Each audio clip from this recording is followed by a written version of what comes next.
This one's for any new wholesalers who've been looking for deals for 7 months and are pulling your hair out because you just have been staring at the same property over and over again, just really wanting to get them to sell you that house. Ethan Teleky actually spent 7 months without getting a deal. Then he signed 2 when he changed his mindset. So stick around for how he started thinking about things differently. And now he's closing his 12th deal tomorrow. What was really exciting, in my opinion, was the fact that he went from working at a grocery store where he made about $2,500 a month to $12,000 on his first deal. So Ethan, why don't you tell us about your business in Bradenton, Florida? What do you got going on? Yeah, so I wholesale. I live in Bradenton. I started my wholesaling journey here. Close, majority of my deals here in Bradenton, Sarasota, and Palmetto as well. But that's about it where I've closed my deals. I've also, since like the beginning of this year, kind of ventured off into like virtual as well. So I've kind of expanded my marketing a little bit. So I've closed 2 virtual deals in Ohio as well now. Okay. Well, I was going to ask you what inspired you to go virtual. Well, my end goal or my goal with the business, like getting into real estate and getting into wholesaling, was to ultimately, build a business. And, I started out driving for dollars, hard work, sweat equity, all that. But ultimately I want to, expand, get systems in place to where I have, I can eventually have a business, so to say. So I just figured, expand marketing and try different markets, and Ohio is like a pretty hot market, so I just started there. And yeah. How do you market? What is your marketing strategy when being remote? You can't go on site to view the properties. So how do you determine where you send postcards, and then how does that whole process look for you? Yeah, so I'm actually more focused on cold calling right now. Okay. Yeah, so I got Right. I think that may be how we got in touch is because you were doing a lot of calls. yeah, no, I think you reached out to me about pulling more data. Yeah. Because you're making a lot of calls. Yeah, right. So yeah, I have a team of cold callers cold calling for me. Um, right now, and then I do postcards here in the local market here in Bradenton. So So and as when you far as have success with cold call, let's say one of your cold callers gets a lead in a market that you're not in, what is the process that you do to secure that deal? well, it's just like pretty typical. I just vet the property, feel out the motivation with the seller, um, and if it makes sense, I get them under contract, and then kind of go from there. I'll have them either send me pictures of the property and videos to get a better idea, or I'll just have buyers go out and do that for me. So give me an example of like what things you ask in that conversation with a seller.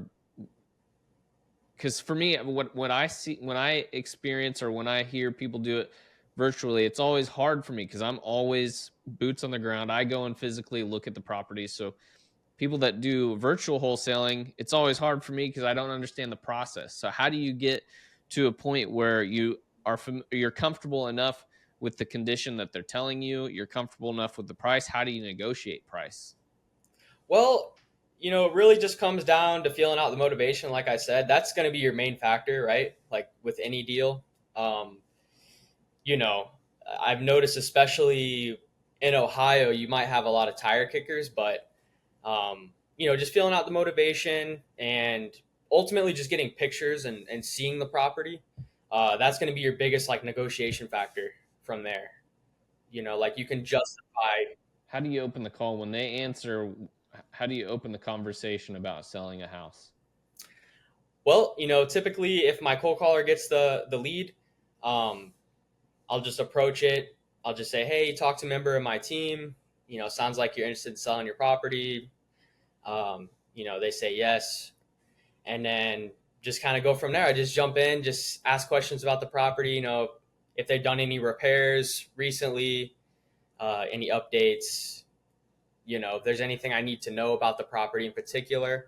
And then, just kind of get a basic idea of repairs and stuff, and then just jump straight into motivation.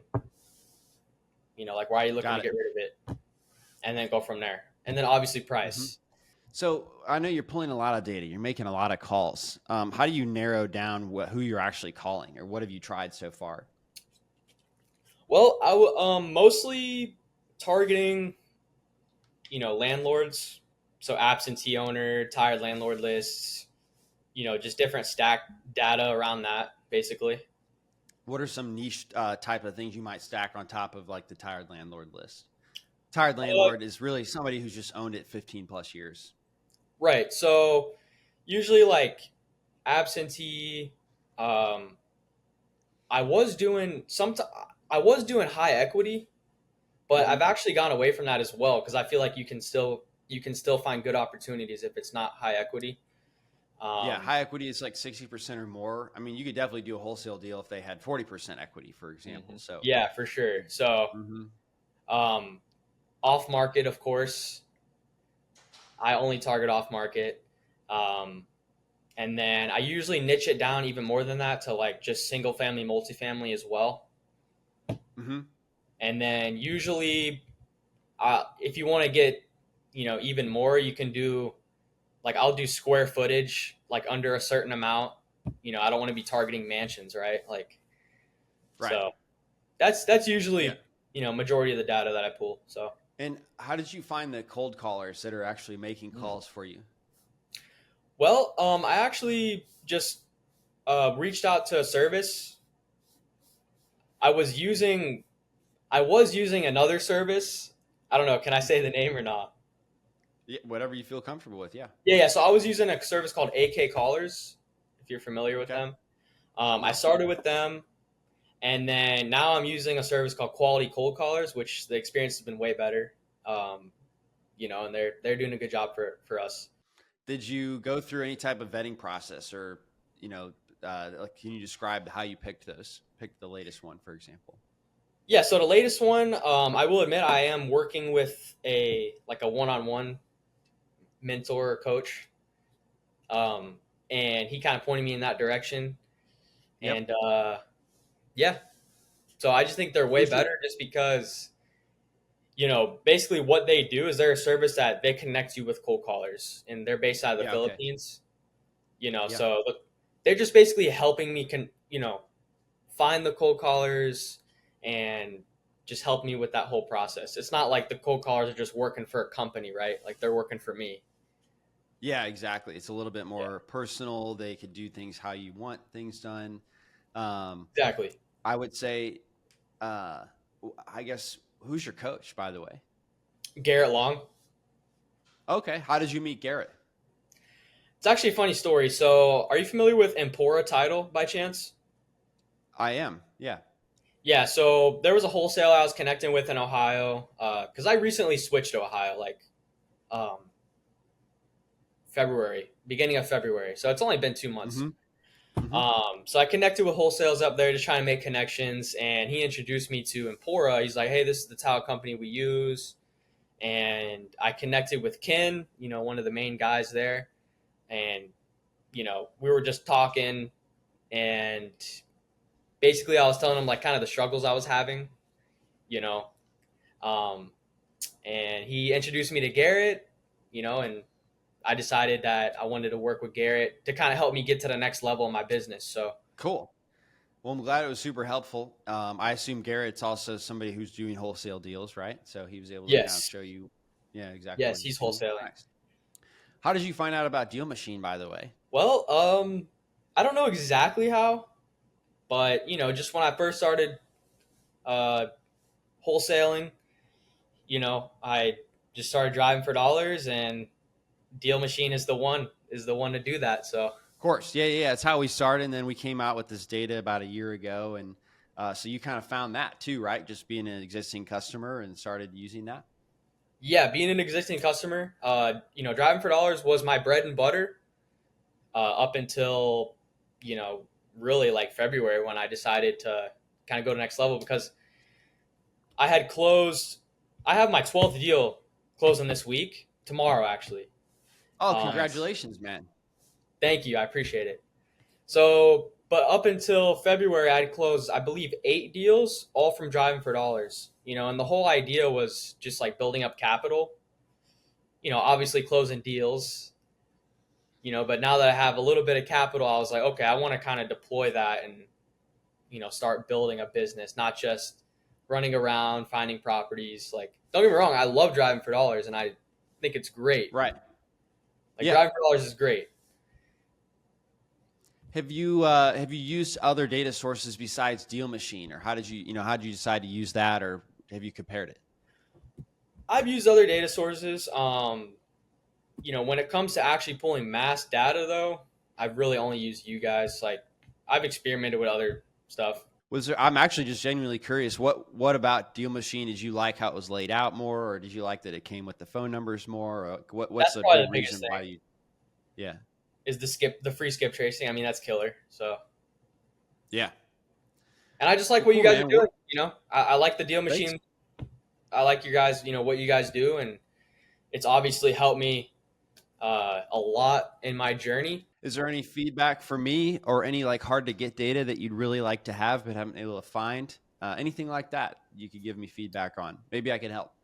There's nothing I can really think of, honestly. Not off the top of my head. Okay. A few examples. People have wanted me to pull like top realtors that are like doing the most deals, so they could build relationships with them. I've had a lot of people want those like infill vacant lots. I've had a lot of people want rural lots, but that are on roads, stuff like that, or even houses on double lots where they could flip for, make even, break even, but then split off the unused part, sell that alone. So anything like that would be examples of like how I've been able to help people, find this data that they didn't really know how to get. Yeah, I mean, I guess now you bring it up, there is one thing I'm curious about.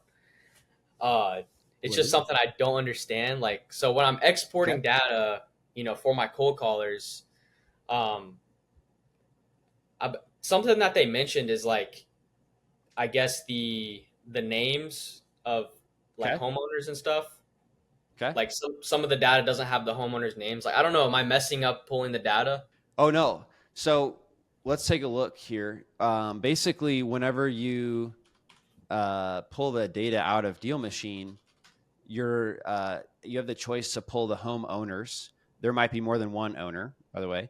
And then you also could pull people who live there but don't own the property. And then you could also pull family members, right? So Right. if you're getting all of the numbers, that would have several different names that would be different than the person who's on title. Gotcha. Is that what you're asking? Yeah, I think so. Yeah, I don't know, but I mean, it's not a big deal. I was just like, that's the one thing I was just like thinking about. But Okay. all in all, Well, it works good. yeah, no, it sounded like your caller may have had like a version of that question.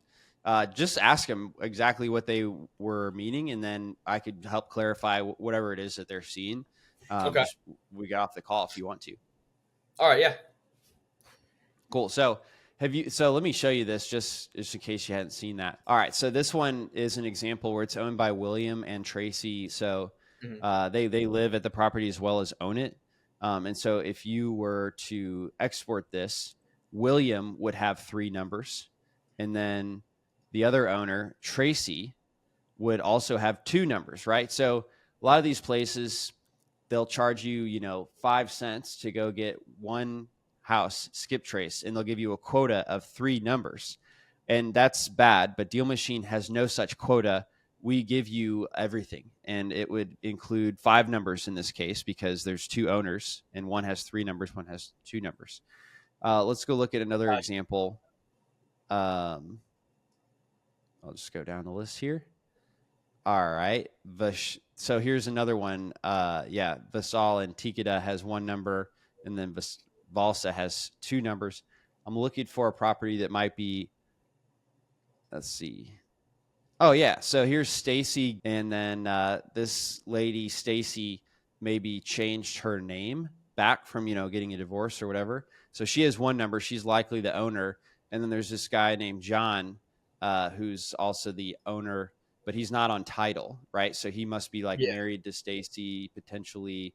Maybe they just got married, in Stacy is they've moved into her house. You know what I mean? So there's a slight name Right. difference there.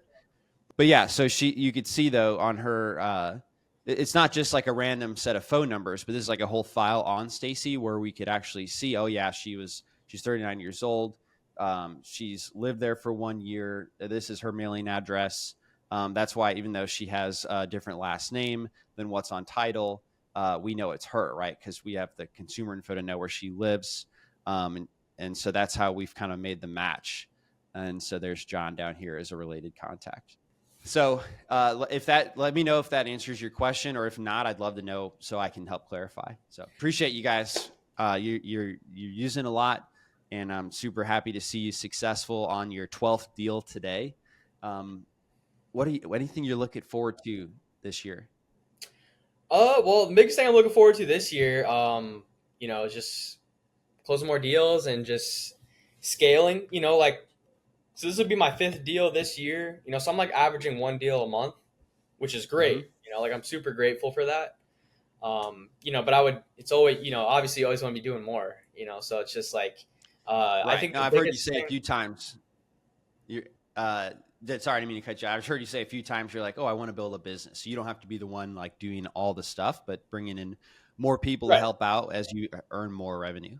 Yeah, that's the biggest thing that I'm like trying to do this year is kind of get the systems in place and processes. That's something that I was lacking, like, beginning of the year. Like, sure, I'm still closing deals. That's just because I'm working really hard, which is great, right? Like, I enjoy it. But building a business, you got to kind of do other stuff as well. So what are you going to do with your time when you get to that part of your business where you've got others running it for you and you're not needed in the day-to-day? Well, I don't know. See, that's the thing. I don't know if I want to be fully out of the business, like, I think the biggest thing is like building up, the lead flow, acquisition, and then maybe I handle like the transaction coordination and dispo. Like, I feel like that would be a really good balance, to where I'm not feeling overwhelmed and everything like that. But as far as just pick one though, just do dispo, because TC role, like, first you can get a transaction coordinator that is super cheap. That can be a very time consuming thing, especially the more deals you do. If you just focus on connecting your relationships with your buyers and just doing dispo, let that be your piece. I have the same business model. We're doing on average 70 deals a year. All I do is acquisitions. Then we have a TC and I have a dispositions person that takes care of everything from there. All I do is once I get the lead, I go on the appointment, I get the house under contract, and then I'm hands off. So that makes it a manageable business. I can still do whatever I want, whenever I want. I don't feel the time crunch of, I got to go get this transaction stuff. I got to reach out to this seller. I got to go. None of that. All I do, go on the appointment, lock up the deal, and be done. Yeah, and that's I would just stick with one. Yeah, and what you just described is like where I want to be at, So totally doable. But yeah, it's great. Like this time last year, I hadn't even closed my first deal yet. So for all you new wholesalers out there, like, a lot can change in a year. So what motivated you to get into it in the first place, Ethan? We didn't talk about that. Well, just financial freedom and being my own boss. I was working full time at a grocery store, and I was like, didn't want to go to college, and somehow came across wholesaling or real estate and just chose it. Took me 8 months to close my first deal, but made it happen. How much did you make on your first deal? 12,000. 12,000. How did you feel when you got that $12,000 check? I felt really good. Really good. And $12,000. Okay, how much was the check? How much would you make in a month working at the grocery store? It was like 2,000, maybe like 2,500. Right, so 2,500 versus 2,000 or 12,000. That's a significant difference. Like, that's You It's huge. probably never seen 12 grand all at one time Nah. until you got that deal. No, I never did. And it was actually crazy how it worked. I went, 7 months without, like a real contract. And then in the same week, I locked up my first 2 contracts. So I literally had my first 2 deals closed like a week apart. Wow. What are you going to make on that deal you're closing today? Tomorrow. It's actually my biggest deal. It's going to be 37. Dang. Oh, wow. Man, congratulations. Yep. Yeah, thank you. Yeah, super stoked about that. My biggest deal yet. I feel good about it, and just on to the next one. Yeah, keep it going, man. I just want to say, seriously, for the new wholesalers, like, it's tough, it's hard. You're gonna be making mistakes and like doing the wrong stuff, and you're gonna be like, the biggest thing for me was, I wasted a lot of time focusing on the wrong stuff in the beginning. Like what? I wouldn't say the wrong stuff. Like, I had the right idea, and I was doing money making activities, but just getting so caught up in like, for example, I would drive for dollars, right? And I had a maybe like a $500 or $1,000 or 1,000 property list that I built, and I would just cold call through the same list over and over and over. I would call the same homeowners like 9 different times, even if they didn't answer. Like, that's a time waster, right? Like, go through the list, 2 or 3 times, get all the no's, get all the yeses, all the leads, and then go find more opportunity, go find more properties. Mm-hmm. Mm-hmm. Don't be trying to force deals with people who aren't even picking up the phone. Like, Yep. Yeah. No, that's a very common thing. I had a house that was like totally overgrown bushes right in front of where I lived. And I just obsessed over that house, just kind of waiting for them to finally get back to me. And I looked back 7 years later, they still didn't sell their house, but yeah, it feels like you deserve that deal because you just spotted it, or it's near you, or you have them Right. on your list. But it's really a numbers game, and you're going to be, a lot more successful if you just move on and continue to start talking with more people. Yeah, it's a numbers game, and it's really timing too, right? Like, there's been so many deals, especially when I first started, didn't close my first deal yet, where I had called them multiple times, sent them mail, knocked on their door even, had a conversation with them, and then a couple months later, another wholesaler sold it. It was just the timing. He called at the perfect time. Something had happened in their life. Like, I just remember this one vividly. I knocked on the lady's door. It was probably the ugliest property in my town. Like, seriously, like, not even exaggerating. Knocked on her door, had a conversation with her, and she's like, yeah, we want to sell it, like, down the road, whatnot. And eventually it got wholesaled, and I was like super upset about that. I was like, dang, bro, like, I talked to this lady, but that's just how it goes. That's part of the game. Like, that's why it's so important to just move on, find more opportunity, and just, so. Well said. Something everyone needs to hear. So thank you so much for the reminder. What other nuggets of wisdom you got in there, Ethan? Anything else? I don't know. I think that's it. Okay. No, that was great, and definitely something I see time and time again and have struggled with myself. So I thought you were spot on there. I'm glad you came ready to share that, and glad you got through that as well, again, to get that first and second deal done after, 7 months, you said? Yeah, 7 months, man. 7 months. And I had quit my full-time job before I had closed a deal. I just bet on myself. Risky. It happened. Well, hey, man, really appreciate your time. Excited to share this episode with any new wholesalers out there who need to hear this. And again, let me know if there's anything data-wise you think that you need some help with, but glad you're using what we got and getting some great results from it. Yeah, I really appreciate you guys. It's super nice meeting you. Seriously. You too, man. Yeah. All right. Have a great rest of your day. All right. Thanks for listening to the DealMachine Real Estate Investing Podcast. Please leave us a review and follow along wherever you're listening to your podcast.